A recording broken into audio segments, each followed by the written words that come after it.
జై శ్రీకృష్ణ. కృష్ణ చరితము మధుర సుధాభరితము.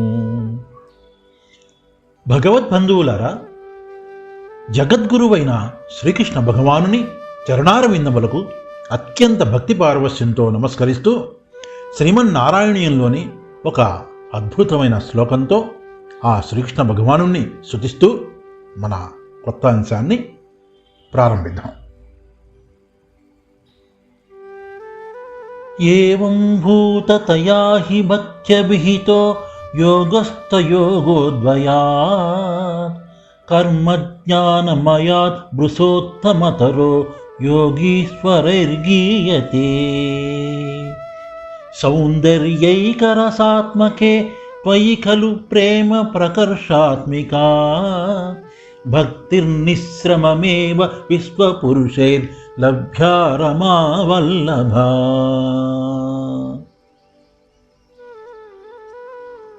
ఓ రమావల్లభ, ఓ శ్రీకృష్ణ, జ్ఞానయోగము కర్మయోగము రెండింటికంటను భక్తియోగము ఉత్తమమైనదని యోగీశ్వరుల చేత చెప్పబడినది. నీ రూపములోని సౌందర్య రసమునకు ఆకర్షితులైన సకల జీవులకు ఏమాత్రమూ శ్రమలేకనే సులభముగా భక్తి లభించుచున్నది అని దీని అర్థం. సరే, పోయిన వారం మనం బహుళాశ్వ శృతదేవులను, అంటే ఒక మహారాజును ఒక పేద బ్రాహ్మణుని వారి ఇంటికి వెళ్ళి వారిని శ్రీకృష్ణ భగవానుడు ఎలా అనుగ్రహించాడో చూశాం కదా.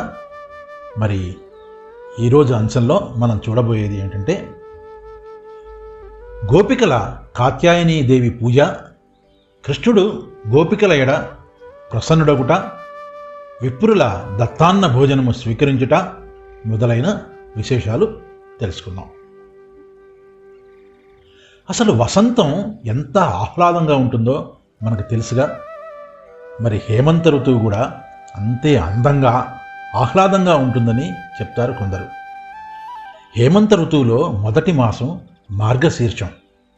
మరి ఆ మాసం తొలి రోజునే రేపలలోని గోపికలు వేకువనే నిద్రలేచి కాళింది నదికి వెళ్ళి స్నానాలు చేసి నది గట్టున గౌరీదేవి ప్రతిమను చేసి వివిధ రకాలైన పత్రాలతో కుసుమాలతో ఆ దేవిని అలంకరించారు. చందనం పూశారు. ధూపదీపాలు నైవేద్యాలు సమర్పించి, ఓ కాత్యాయని భగవతి, నీకున్ మృక్కెదము మేము నేడనుకంపన్ మాకందరకున్ వైళమ శ్రీకృష్ణుడు మగడుగాగన్ చెయ్యుము తల్లి. ఓ భగవతి, ఓ కాత్యాయని, నీవు దయతో మాకందరికీ శీఘ్రముగా శ్రీకృష్ణుని పతిగా ప్రసాదించు తల్లి అని ప్రార్థిస్తూ, దానికి ప్రతిఫలంగా ఆ తల్లికి ఏమి చేస్తారో చెబుతున్నారు ఇక్కడ ఆ గోపికలు. ఓ తల్లి, మాకు కృష్ణుడు చేతో విభుడైన నాడు చెలువల మెల్లన్ నేతి వసంతములాడుచు జాతర చేసదము భక్తి చాతురితోడన్.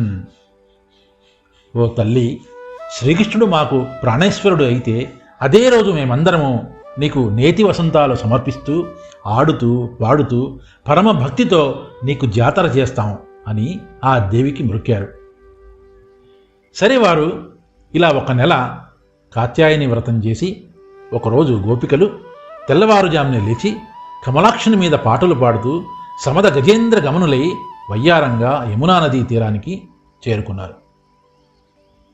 అప్పుడు శ్రీకృష్ణుడు జలకాలాడుతున్న గోపికలను చూసి ఇలా అన్నాడు, మీరు కాత్యాయని వ్రతదీక్షను ఆచరిస్తూ కూడా వస్త్రధారణ చేయకుండా వ్రత నియమాన్ని భంగపరిస్తే అది అంబికాదేవికి అపరాధం చేయడమే కదా.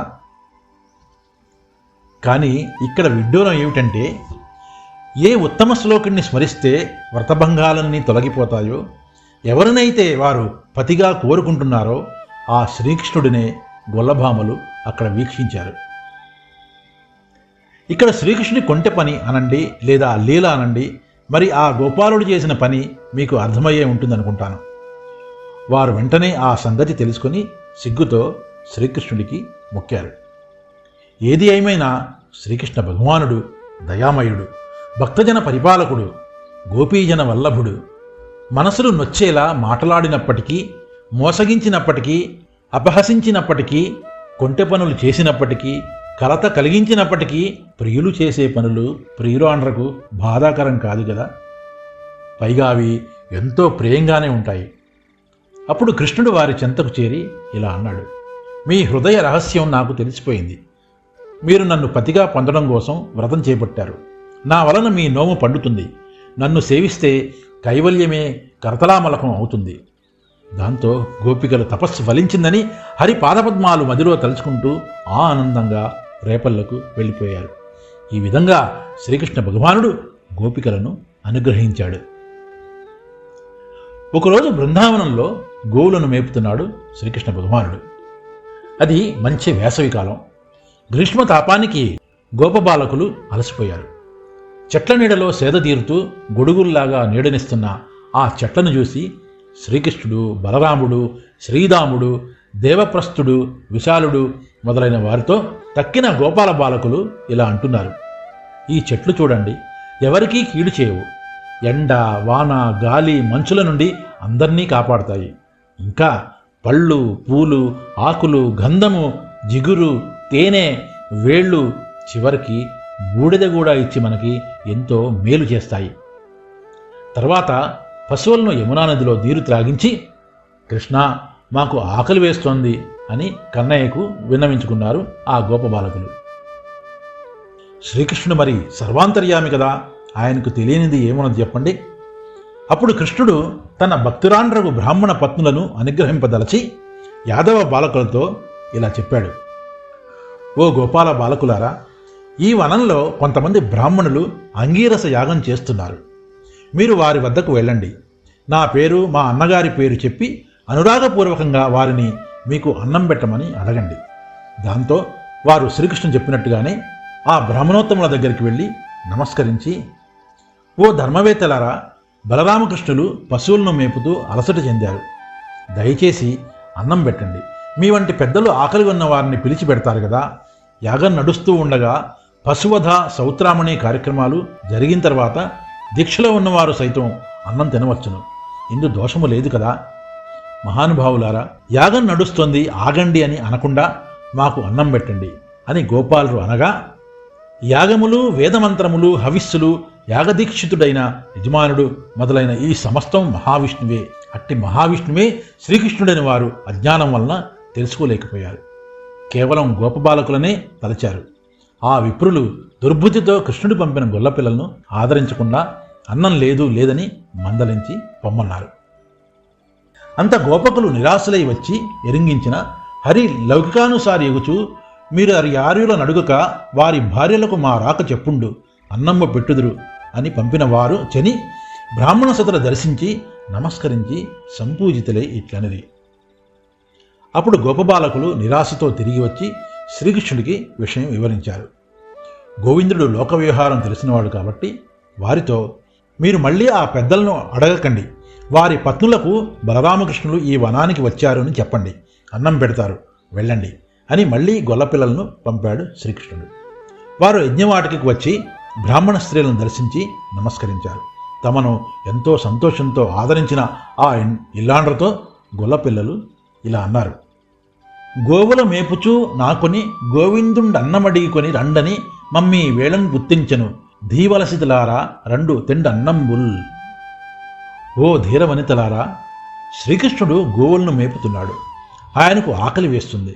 మిమ్మల్ని అడిగి అన్నం పెట్టించుకురమ్మని మమ్మల్ని మీ దగ్గరికి పంపించాడు.